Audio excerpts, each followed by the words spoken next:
چھوٹے سے کچے صحن کے بیچوں بیچ دری بچھی تھی جس پر لڑکیاں بالیاں دائرے کی صورت میں بیٹھی ہوئی تھیں۔ درمیان میں اوندھی پرات دھری تھی اور وہ اس پر الٹے سیدھے ہاتھ مار مار کر شادی بیاہ کے گیت گا رہی تھیں۔ ایک طرف چھلنگا سی چارپائی پر خاندان اور محلے کی چند درمیانی عمر کی عورتیں براجمان تھیں۔ وہ بھی اپنی اپنی بے سری آوازوں میں لڑکیوں کا ساتھ دینے کی کوشش کر رہی تھیں۔ ایک ہی مصرعے کی تکرار کے بعد گیت بدل جاتا تھا۔ چارپائی اور دری کی مخالف سمت لکڑی کی ایک پرانی وضع کی کرسی پر اس سارے شور و غل سے بے نیاز دلہن صاحبہ تشریف فرما تھیں۔ اس نے گہرے آتشی گلابی رنگ کا ستاروں سے بھرا شلوار قمیض پہنا ہوا تھا اور ہم رنگ کرن سے سجے دوپٹے کا لمبا سا گھونگھٹ نکالا ہوا تھا۔ جوں ہی کوئی خالہ یا چاچی ٹائپ خاتون قریب سے گزرتی تو جاتے جاتے دوپٹے کو مزید سرکا کر گھونگھٹ کو اور لمبا کر جاتی۔ اگر اسی دوران کسی لڑکی کی نظر پڑتی تو فوراً چیخ پڑتی، ہائے اللہ، اتنی گرمی ہے، بیچاری کو بے ہوش کروانا ہے۔ یہ کہہ کر وہ دوپٹے کو تھوڑا سمیٹ کر گھونگھٹ کی لمبائی کم کر دیتی۔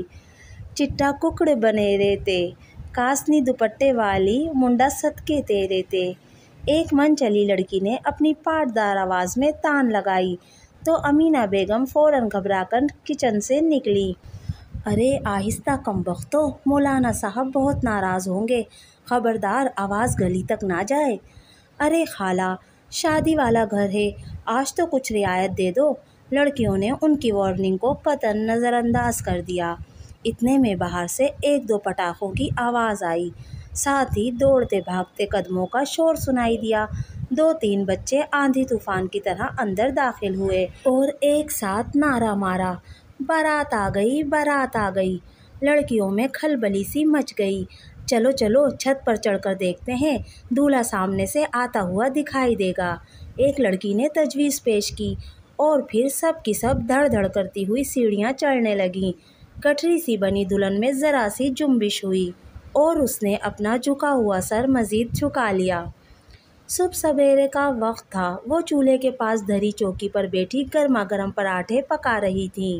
تمام بچے ان کے قریب ہی چٹائی پر بیٹھے رات کے بچے سالن اور دہی کے ساتھ پراٹھے نوش فرما رہے تھے۔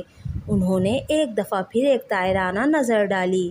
گڈو، پپو، منجلی، چھوٹی سبھی موجود تھے، فقط بڑی والی رانو ہی غائب تھی۔ یہ خلاف معمول بات تھی، ورنہ اس وقت تک وہ بھی اسکول کے لیے تیار ہو کر ان کے ساتھ چھوٹے بچوں کو ناشتہ کروانے میں ان کی مدد کروا دیا کرتی تھی۔ انہوں نے ایک دو دفعہ اسے اونچی آواز میں پکارا بھی، مگر جواب ندارد۔ پھر انہوں نے چھوٹی ہادیہ کو بلانے بھیجا تو وہ بھی منہ بسورتی ہوئی پلٹ آئی۔ اماں، آپ ہی دروازہ نہیں کھول رہی۔ ان کے اندر غصے کا ابال سا اٹھا۔ وہ بچیوں کا یوں دروازہ بند کر کے بیٹھنا سخت ناپسند کرتی تھیں، مگر اس وقت وہ بہت مصروف تھیں۔ بچوں کے اسکول کا وقت ہوا چاہتا تھا، اس لیے وہ فوری طور پر اس کی گوشمالی کے لیے نہیں جا سکتی تھیں۔ جو ہی ناشتے سے فارغ ہو کر تمام بچے اپنے اپنے بستے سنبھالے ایک ایک کر کے رخصت ہو گئے تو انہوں نے بھی کھانے پینے کا سامان سمیٹا اور بچوں کے مشترکہ کمرے کا رخ کیا۔ ان کے خیال میں یا تو آج رانو کی طبیعت ناساز تھی یا پھر کسی ٹیسٹ سے جان چھڑانے کے لیے چھٹی کا ارادہ تھا۔ کمرے کا دروازہ واقعی بند تھا۔ ان کے اندر پھر سے غصے کی ایک لہر سی اٹھی۔ انہوں نے زور سے دروازہ دھڑ دھڑایا۔ اندر سے کنڈی اچھی طرح سے بند نہیں کی گئی تھی، اس لیے ایک ہی دھمک سے دونوں پٹ کھل گئے۔ وہ چونکہ روشنی سے ایک دم اندھیرے میں گئی تھی، اس لیے فوری طور پر کچھ نظر نہ آیا۔ چند لمحوں بعد جب وہ کچھ دیکھنے کے قابل ہوئیں تو سامنے کا منظر دیکھ کر ان کے 14 طبق روشن ہو گئے۔ سامنے ہی رانو چھوٹا سا گول شیشہ ہاتھوں میں تھامے پورے 16 سنگار کیے کھڑی تھی۔ ہلکے انگوری رنگ کا سلکی سوٹ پہنا ہوا تھا جس کی قمیض کی فٹنگ دیکھنے سے تعلق رکھتی تھی۔ یہ وہی سوٹ تھا جو انہوں نے چھوٹی عید پر اسے خود سی کر دیا تھا، مگر انہوں نے تو ڈھیلی ڈھالی سی قمیض سی تھی۔ غالباً اب اس نے خود سے ہی سلائیاں لگا لگا کر اسے اتنا فٹ کر لیا تھا۔ کالے سیاہ بالوں کی آبشار کمر پر بہہ رہی تھی اور دو چار لٹوں کو دانستہ چہرے کے دائیں رخ پر سجا رکھا تھا۔ ہونٹ تیز گلابی رنگ کی لپسٹک سے رنگے تھے اور غالباً اسی لپسٹک کا کچھ استعمال رخساروں اور آنکھوں کے پپوٹوں پر بھی کیا گیا تھا۔ رانو یوں ماں کو اچانک سر پر کھڑا دیکھ کر سٹپٹا گئی اور پھر پھنسی پھنسی آواز میں بولی، وہ اماں، آج اسکول میں 10ویں جماعت کی لڑکیوں کی الوداعی پارٹی ہے، وہیں جانے کے لیے تیار ہو رہی تھی۔ ہیں، تو پارٹی پر جا رہی ہے؟ ارے کس کی اجازت سے جا رہی ہے؟ کس سے پوچھا؟ وہ گرجی۔ اماں، اس میں اجازت کی کیا بات ہے؟ اسکول تک تو جانا ہے، روز جاتی ہوں، وہ منمنائی۔ ارے روز اتنا بن سنور کر جاتی ہے؟ وہ پھر برسیں۔ اماں، بتایا تو ہے کہ آج پارٹی ہے، کلاس کی تمام لڑکیاں ہی رنگین کپڑوں میں۔ اس نے مزید وضاحت کرنے کی کوشش کی مگر انہوں نے تیز لہجے میں بات کاٹ دی۔ ارے ساری لڑکیاں جائیں بھاڑ میں، تو کیوں جا رہی ہے؟ جانتی نہیں ہے کہ تیرا باپ امام مسجد ہے، سارے محلے میں کتنی عزت ہے اس کی، وہ لوگوں کو سادگی اور پردہ داری کا درس دیتا پھرتا ہے، اور بیٹی کے یہ لچھن ہیں؟ انہوں نے اس کے سجے سنورے روپ پر چوٹ کی۔ اماں، میرے پارٹی پر جانے سے ابا کی عزت پر کیسے حرف آ سکتا ہے؟ اس نے احتجاجی فریاد بلند کی۔ ارے کمبخت، جب تو یہ بال کھولے سارے اسکول میں کٹکڑے لگاتی پھرے گی تو لوگ کیا کہیں گے کہ باپ کی اتنی لمبی داڑھی ہے اور بیٹی کے یہ کرتوت ہے، دوسروں کو واعظ و نصیحت اور خود میاں فضیحت۔ انہوں نے دانت پیسے۔ چل اتار یہ تام جھام اور چل کر ناشتے کے برتن دھو ورنہ ٹکڑے ٹکڑے کر دوں گی۔ انہوں نے شہادت کی انگلی اٹھا کر دھمکی دی اور پاؤں پٹکتی ہوئی کمرے سے نکل گئیں۔ رانو نے جھنجھلا کر ہاتھ میں تھاما ہوا شیشہ دور پلنگ پر اچھال دیا اور چہرہ ہاتھوں سے چھپا کر سسکیاں بھرنے لگی۔ اف اللہ، اتنی مختصر سی بارات ہے، کل مل ملا کے 6 بندے ہوں گے مشکل سے۔ لڑکیاں تبصرہ کرتی ہوئی واپس چھت سے اتر رہی تھیں۔ مانو کہ رکشے کی سواریاں ہیں، شاید آئے بھی رکشے پر ہوں۔ نارنجی سوٹ میں ملبوس شمع کے کہا لگا کر ہنسی۔ کوئی عورت ساتھ نہیں ہے اور نہ ہی بری کا ٹرنک ہمراہ ہے، ایک اور نے لقمہ دیا۔ ارے کمبختو، ان کے ہاں ایسی خرافات کا رواج نہیں ہے۔ آمنہ بیگم ان کے تبصرے پر کھول کر رہ گئیں۔ پھر بھی خالہ، ایسی سونی سونی سی بارات اچھی تھوڑی لگتی ہے۔ کالی میکسی میں ملبوس ایک اور لڑکی نے اپنی رائے پیش کی۔ شادی سے چند روز پہلے دولہا کے دادا اللہ کو پیارے ہو گئے تھے، اس لیے بھی اتنی سادگی کر رہے ہیں وہ لوگ۔ امینہ بیگم نے ایک چور نظر آتشی گلابی دوپٹے سے جھکے سر پر ڈالی اور کچھ ڈپٹ کر بولیں، نہ تم لوگ تو دولہا دیکھنے گئی تھی، اس کے بارے میں تو کچھ بتاؤ۔ ایک درمیانی عمر کی عورت جو شاید خود سیڑھیاں چڑھنے سے قاصر تھی نے اشتیاق سے پوچھا۔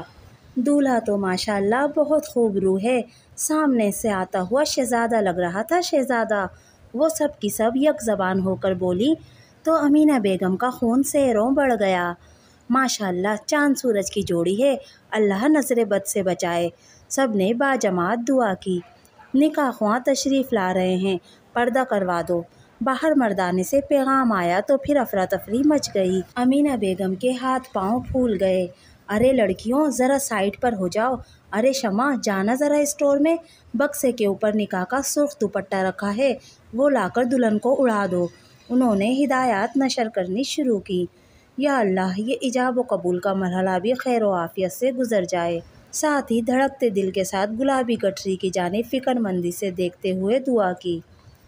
وہ جہازی سائز پلنگ پر آلتی پالتی مارے مگن سا بیٹھا ہوا تھا، دونوں ہاتھوں سے ادھ کھلی کتاب تھام رکھی تھی اور نظریں لفظوں کے بجائے اندر کہیں اور ٹکی ہوئی تھیں۔ اچانک ابا میاں کی کڑکدار آواز برآمدے میں گونجی، ارے عبدالباسط، کہاں ہو؟ اس نے پھرتی سے کتاب تکیے کے نیچے دبائی، پاؤں میں چپلیں اڑسیں اور 2 چھلانگوں میں کمرہ عبور کر کے انہیں برآمدے میں ہی جا لیا۔ کیا بات ہے ابا جان؟ وہ مؤدب ہوا۔ ارے کمرے میں گھسے کیا کر رہے تھے گھنٹہ بھر سے؟ انہوں نے عام سے لہجے میں استفسار کیا۔ ابا جان، ٹیسٹ کی تیاری کر رہا تھا۔ دل لگا کر پڑھائی کرنا، اس بار ماسٹر صاحب کی کوئی شکایت نہ سنوں میں، انہوں نے پیش کی اطلاع دی۔ جی ضرور، وہ مزید مؤدب ہوا۔ ہاں، میں عبدالقدوس صاحب کی بیٹی کا نکاح پڑھانے جا رہا ہوں، دیر ہو جائے گی۔ تمہاری اماں اور آمنہ بشیر بھائی کے ہاں گئی ہوئی ہیں، گھنٹے 2 گھنٹے بعد ان کو لے آنا۔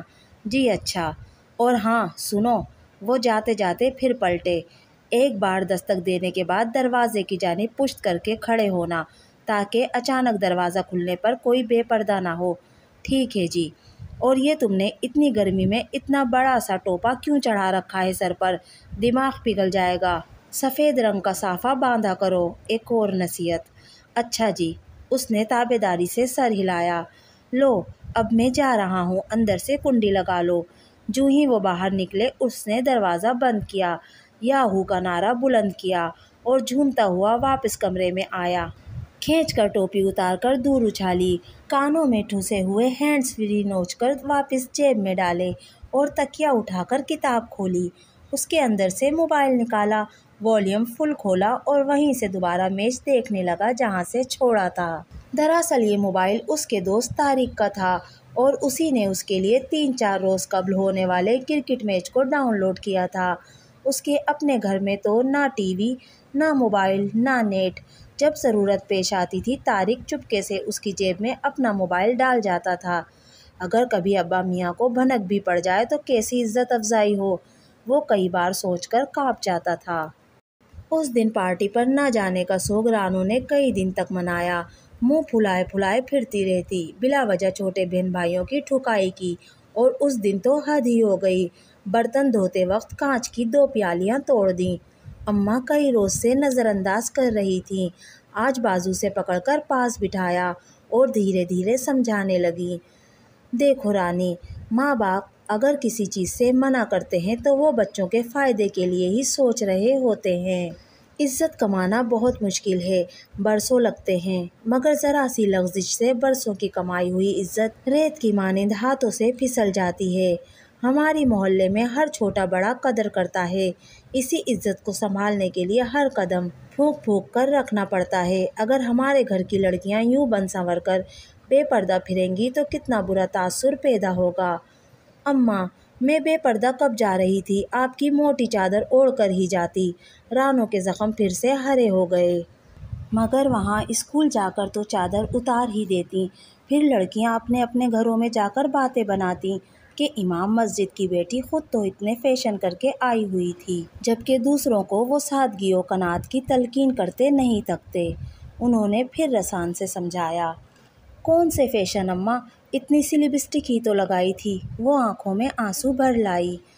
جو بات تمہارے نزدیک اتنی سی ہے نا، وہ لوگوں کی نظر میں بہت بڑی بن جاتی ہے، کیونکہ وہ ہماری ہر حرکت اور سرگرمی کو باریکی سے دیکھ رہے ہوتے ہیں۔ انہوں نے اپنے دوپٹے کے پلو سے اس کی آنکھیں خشک کی اور پیار سے گلے لگا لیا۔ بہت اچھا کیا جو آپ خود ہی ملنے چلی آئیں صفیہ آپا، مجھے تو گھر کے کام دھندوں سے ہی فرصت نہیں ملتی، چھوٹے چھوٹے بچوں کا ساتھ ہے، یہ اپنی رانی بھی اسکول سے آ کر زیادہ مدد نہیں کروا پاتی۔ وہ صفیہ آپا اور آمنہ کو دیکھ کر کھل اٹھی تھیں۔ خالہ جان، رانو ہے کہاں اس وقت، نظر نہیں آ رہی؟ آمنہ ان کی باتوں سے بور ہو کر پوچھ بیٹھی۔ اپنے کمرے میں سو رہی ہے کب سے، جاؤ بیٹی خود ہی جا کر اپنی سہیلی کو اٹھا دو۔ وہ کمرے میں داخل ہوئی تو رانو اپنا دوپٹہ منہ سر پر لپیٹے پڑی تھی۔ آمنہ نے ذرا سا دوپٹہ سرکایا تو وہ ہڑبڑا کر اٹھ بیٹھی۔ ارے آمنہ، تم کب آئی ہو؟ وہ فوراً گلے لگ گئی۔ ابھی کچھ دیر پہلے ہی میں اور اماں آئے ہیں، وہ خوش دلی سے بولی۔ اچھا، تم ادھر ہی بیٹھو، میں خالہ جان سے مل کر آتی ہوں۔ اس نے دوپٹہ اچھی طرح سے اوڑھا، باہر جا کر خالہ کو سلام کیا، پھر کچن میں گئی، شربت بنایا اور کچھ پھل نفاست سے کاٹ کر 2 پلیٹیں سجائیں۔ پھر باہر پہلے خالہ اور اماں کے سامنے کھانے پینے کا سامان رکھا اور پھر کچھ آمنہ کے لیے اندر کمرے میں لے آئی۔ آمنہ، تم نے اچانک اسکول کیوں چھوڑ دیا؟ ہم سب تمہیں اتنا مس کرتے ہیں۔ کیا بتاؤں رانو، استانی جی کی انگریزی سمجھ میں نہیں آ رہی تھی، لگتا تھا کہ پھر فیل ہو جاؤں گی، اس لیے سلائی سینٹر میں داخلہ لے لیا ہے، اب کپڑوں کی کٹنگ اور سلائی سیکھ رہی ہوں۔ یہ دیکھو، اپنی قمیض خود سی کر پہنی ہے۔ اس نے دوپٹہ ہٹا کر فخریہ اپنی قمیض دکھائی۔ ہائے آمنہ، کتنا اچھا گلا بنایا ہے، تم ساڑی کی کٹنگ اور سلائی بھی سیکھ لو، مجھے ساڑی کا بڑا ارمان ہے، وہ اشتیاق سے بولی۔ ہائے میں مر جاؤں، کیا کہا، ساڑی؟ اماں نے سن لیا تو گلا کاٹ ڈالیں گی، ہمیں کہاں اجازت ہے ساڑی پہننے کی، گز بھر تو پیٹ نظر آتا ہے اس کو پہن کر۔ آمنہ نے اپنے گال پیٹ ڈالے۔